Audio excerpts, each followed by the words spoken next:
sama gars yi pour ñuy fàtte Cheikh Yérim Seck mu tey moom ñun ñëpp a ko xam xale yu ndaw yi sax xam nañ ko mais Cheikh Yérim Seck mu démb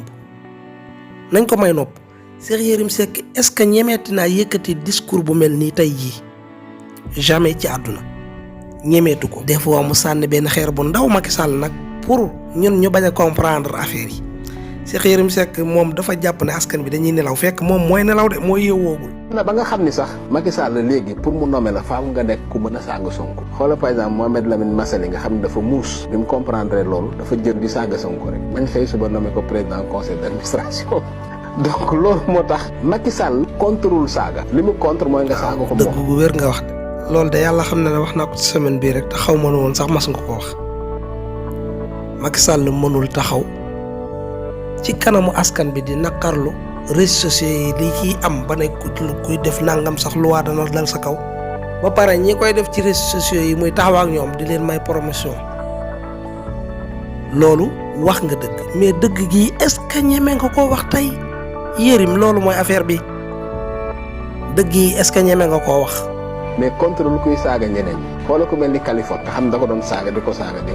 bi mu jàppee ni mën na ko retourner pour muy saaga Sonko dafa ñëw composé ak moom photo ak moom interview ko digal ko ay yëpp pour mën ko retourner pour muy saaga Sonko. réew mi ndaw Sénégal moo xam pël ba soose ba séeréer ba njaago ba murit ba tijaan ba xaadir ba ibaadu ba ñun ñëpp nañ def benn dànk ñii sun musiba lañ de barke alxuraanul karim te toujours ñi ngi wax ay wax yoo xam ne pour ñoom ñoo waroon a sécuriser askan wi di wax luy boole askan yi képp kuy wax luy xàjjale askan yi sax ñoom ñoo la waroon a wooteeg la ci yoon mais tey seen discours yi ci ngay dégg luy tàqale ay askan nguur seen nguur kese nga dégg ñuy tudd ay pël ba wolof ba salafis ba murid ba tijaan ba ba kañ mais léegi yaakaar naa askan wi yeewu nañ ci loolu du ñàkk ay benn yoo xam ne kenn mënu leen a yéeme askan yi yeewu nañ ci loolu ak lu ngeen fi mën di andi lu ngeen mën di jaxase askan yi incha allahu taala dinañ leen fi jële gëw ma sax ngeen nangoo dem élection mais nangoo dem élection ñàkk nangoo dem élection bu soobee sunu borom